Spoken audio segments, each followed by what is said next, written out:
Bonjour à tous. Alors aujourd'hui, on va s'intéresser à un petit exercice qui pose beaucoup de problèmes aussi aux étudiants, à savoir le calcul de la variation d'entropie d'un thermostat idéal. Alors, la situation est la suivante. Donc, on imagine un thermostat, donc par exemple un lac. Donc ça, c'est un lac,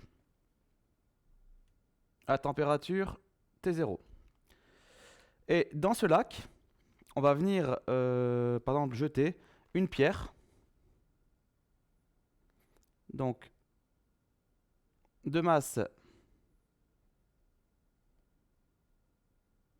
petit m, et de capacité thermique massique, C est égal à A T carré, par exemple. Bon. Alors, initialement, on va dire que la pierre est à température TI. À la température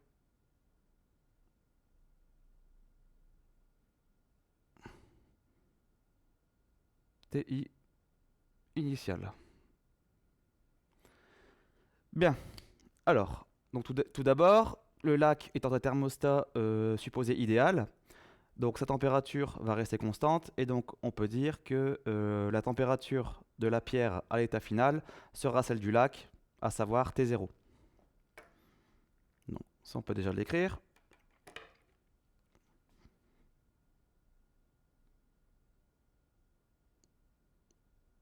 T final de la pierre, c'était 0. C'est la température du lac vers le lac et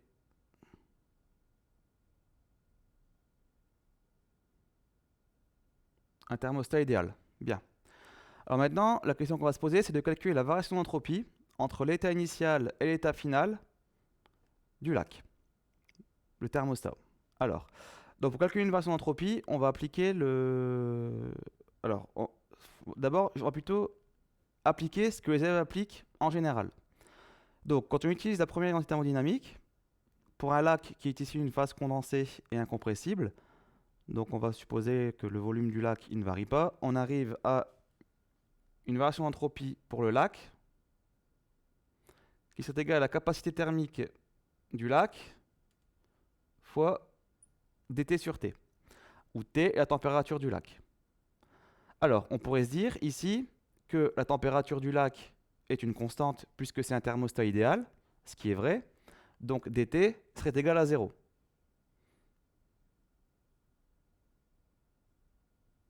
Et avec T qui vaudrait T0. Et donc, les élèves disent, du coup, que la variation d'entropie du lac est nulle. Mais en fait, ça, c'est complètement faux. Alors, pourquoi c'est faux? Puisqu'il faut savoir que comme le thermostat, il est idéal, sa capacité thermique, ici, elle tend vers plus l'infini. Et donc, la variation d'entropie élémentaire du lac, c'est un cas déterminé du type infini fois 0.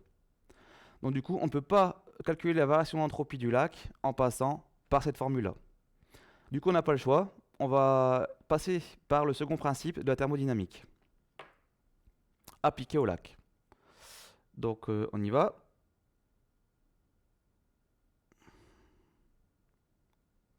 Donc, système lac. On lui applique le second principe entre l'état initial et l'état final. Donc, delta S est égal à l'entropie d'échange plus l'entropie créée. Alors, l'entropie d'échange, on peut l'écrire comme l'intégrale de l'état initial à l'état final de la chaleur comptabilisée par le lac sur la température de la paroi du lac à travers laquelle les échanges de chaleur se font, plus 0. Alors pourquoi 0? Le lac étant un thermostat idéal, donc vous avez dû voir en cours qu'un thermostat idéal ne subissait en théorie que les transformations qui étaient réversibles. Et donc du coup, d'après l'énoncé du second principe de thermodynamique, il n'y a pas d'entropie créée, alors les transformations réversibles. Bien.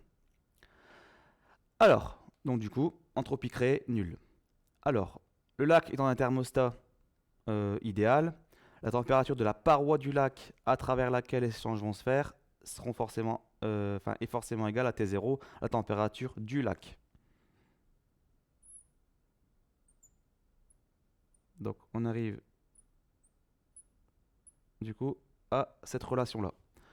On peut sortir le T0, l'intégrale, puisque T0 est une constante, le thermostat étant idéal, et donc on arrive à ceci.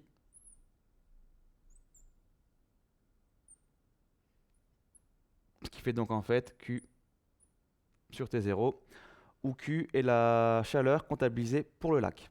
Alors, comment trouver la chaleur comptabilisée pour le lac? Bon, donc tout d'abord, on va supposer que l'ensemble lac plus pierre forme un système isolé, d'un point de vue thermodynamique.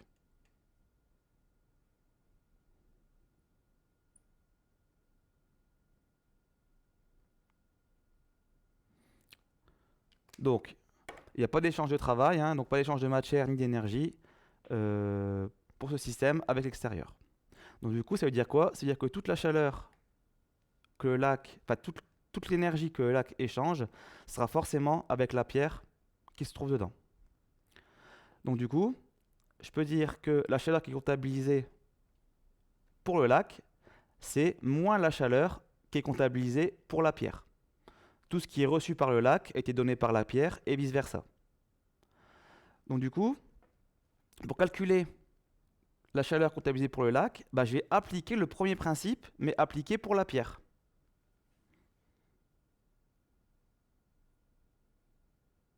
Donc système pierre.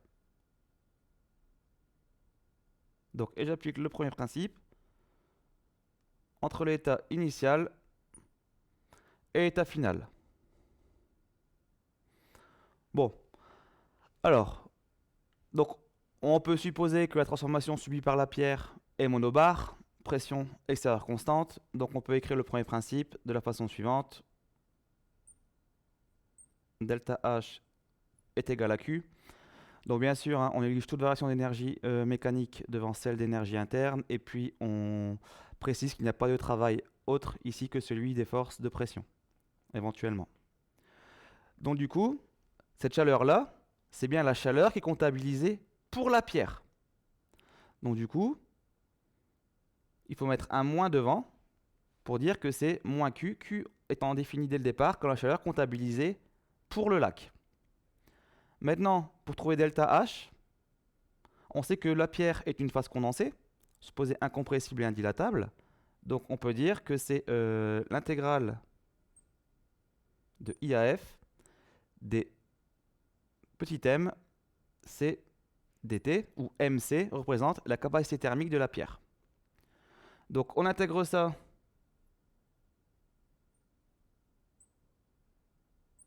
de l'état initial pour laquelle la pierre est à température TI à l'état final où la pierre est à température TF. Et donc ça fait MA sur 3, donc TF au cube moins TI au cube. Le lac étant un thermostat idéal, la température finale de la pierre sera forcément celle du thermostat dans lequel elle est plongée, donc du lac. Donc du coup TF ici, c'était 0. Et donc on arrive à delta H qui vaut MA sur 3, facteur de T0 au cube moins TI au cube. Donc là on a trouvé delta H qui vaut moins Q. Donc on a Q. Et donc ça va nous donner un delta S. Donc la variation d'entropie du lac qui va être égale à quoi? Donc à MA sur 3, facteur de TI au cube moins T0 au cube sur T0.